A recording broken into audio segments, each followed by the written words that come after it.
আসসালামু আলাইকুম রহমতুল্লাহি ওয়া বারাকাতুহু। আজকে আপনাকে দেখাবো আমার একটি বক্স থেকে একটি নতুন মৌমাছি বিভীষণ নেওয়ার পরে দিয়ে মাছিটা বের হয়ে দেখেন। পাশাপাশি আমার একটি ঘুড়ি আছে, সেই ঘুড়ির মধ্যে বসে আমরা আজকে মাছিটা ধরবো।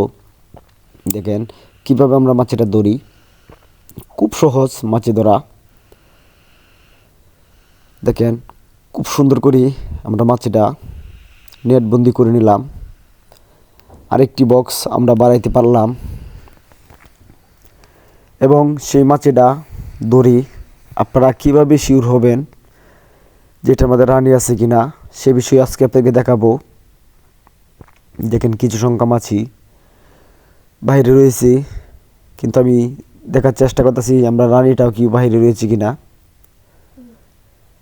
যেহেতু এখান থেকেই বের হয়ে হয়তো সর্বোচ্চ 20 হাত ব্যবধান মাছিটা বইছে এবং কোন বক্সে থেকে বের হয়েছে সেই বক্সটা আপনাদেরকে দেখাবো। সেটা আপনাদের অতি চেনা একটি বক্স।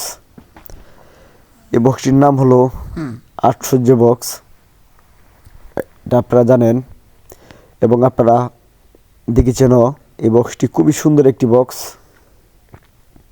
আর যারা না দেখে থাকেন তারা অবশ্যই ভিডিওটা না টেনে দেখে দেন, তাহলেই আপনারা এই বক্সটি দেখতে পারবেন।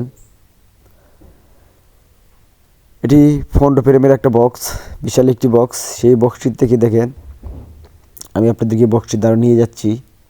দেখেন এই বক্সটি একটা গড় সিস্টেম, এটা আপনারা অবশ্যই দেখেছেন। এমন আরও আমি নতুন কোয়ালিটির বক্স তৈরি করেছি।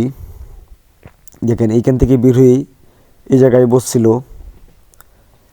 এখন দড়ি আমরা আরেকটি বক্সে দিব। কিভাবে আপনারা মাছিটা দড়ি অতি সহজেই বক্সে ভরতে পারবেন সে বিষয়ে আজকে দেখাবো। দেখেন এখন রানিটা আপনাদেরকে দেখাবো। রানিটা খুবই সুন্দর একটি রানী, আপনারা অবশ্যই দেখতে পাচ্ছেন। আসলে তেমন ক্লিয়ার করে দেখাতে পারতেছি না, কারণ যেহেতু আমি একা এবং আমার বাচ্চারা তা নিয়ে ভিডিওটা আপনাদের কি করে দেখানোর চেষ্টা করতেছি। আপনারা বারে বারে দেখানোর চেষ্টা করতেছি রানিটা, আপনারা অবশ্যই দেখে নেবেন, বুঝে নেবেন। কারণ এই মাছিটা এই রানিটাই এই মাছিগুলো নিয়ে বের হয়েছিল। হয়তো চলে যেতে পারতো, কিন্তু না, এভাবে মাছিগুলো চলে যায় না।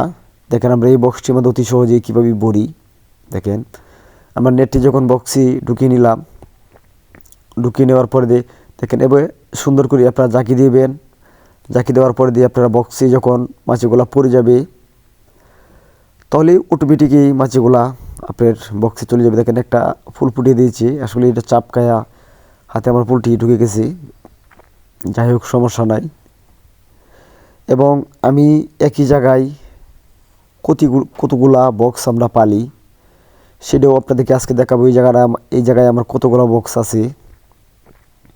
হয়তো সবটি বক্স আমি দেখাইতে পারবো না, কারণ আপনারা জানেন আমি বিভিন্ন জায়গায় বক্সগুলো সেটিং দিয়েছি। কিন্তু এটা আমার বাড়ির পাশ বাগান, এই জায়গায় 10টি বক্স আমি রেখেছি। আপনাদেরকে এই বক্সটি দেখাবো, অবশ্যই ধৈর্য সহকারে দেখেন। আগে মাছি ভরার কামটা কমপ্লিট হোক, তারপরে আপনাদেরকে এই বক্সটি দেখাবো। এখান থেকে কারো এই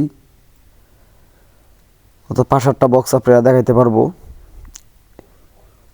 আপনারা অবশ্যই ধৈর্য সহকারে দেখেন। এবং যারা এখন আমার চ্যানেলে নতুন এবং মৌমাছি পালার আগ্রহ, তাদেরকে বলবো অবশ্যই চ্যানেলটি সাবস্ক্রাইব করি এবং মৌমাছি পালা শিখে থাকেন। দেখেন আমি এত বক্স পালি, কিন্তু আপনারা একটি বক্স পালতে পারেন না। সেটা অবশ্যই শিখে যাবেন কিভাবে আমি অত বক্স পালি এবং কতটুক দূরাপি আমরা একটি বক্স থেকে আরেকটি বক্স রাখতে পারি। একটি বক্স থেকে আরেকটি বক্স আমি প্রায় সময় বলে থাকি 30 থেকে 40 ফিট দূরাপি আপনারা রাখতে পারবেন। আমার এর পিছনেই একটি বক্স আপনারা অবশ্যই হালকা পরিমাণ দেখতে পাচ্ছেন এবং আরও ভালো করে দেখাবো। যেহেতু মৌমাছির ভরার কাজটাও শেষ হয়ে কাছাইছি, এবং শুধু খালি আমরা এই বক্সটা ফিটিং দিব। দেখেন কিছু সংখ্যা মৌমাছি আমার নেটে রয়েছে, কিন্তু এখানে আমরা দেখার চেষ্টা করতেছি রানীটা আছে কিনা। যদি রানীটা না থাকে তাহলে আমরা মাছিগুলো ছেড়ে দিব, তাহলে অটোমেটিকই বক্সে চলে যাবে। আর যদি রানীটা থাকে তাহলে রানীটা ধরে বক্সে দিয়ে দিব। যাই হোক, রানীটা নাই। এখন আমরা এই মাছিগুলা ছেড়ে দিব। দেখেন আমরা কীভাবে মুখে দেখেন মাছিগুলা ছেড়ে দিব। আপনারা অবশ্যই দেখতে পাচ্ছেন এর পিছনে একটি বক্স দেখা যাচ্ছে, এবং আমার আরও নতুন কোয়ালিটির বক্সগুলা আপনারা দেখতে পারবেন। অতীত মৌমাছিগুলো আমরা দিয়েছি, কিন্তু এখনও মধুর সময় এখনও হয় নাই। মধুর সময় হয়ে কাছাইছে। দিয়ে সেই বক্সের কোয়ালিটিটা দেখাবো, মধুর সংখ্যা দেখাবো। দেখেন অলরেডি আমার বক্সের কাজ শেষ। দেখেন ফিটিং দিয়ে দিয়েছি, এবং যে পরিমাণের মাছি বাইরে ছিল সেটা আমাদের কুইন গেটের সামনে এবং কুইন গেট দিয়ে বক্সে চলে যাচ্ছি। যেহেতু রানিটার ভিতরে কত সুন্দর করে দেখেন চলে যাচ্ছি। এবং এখন দেখাবো, দেখেন এই যে আপনারা দেখতেছেন আগে যে জায়গাটা দিকে ছিলাম সেটা দুটি এবং আরেকটি, এখানে দেখেন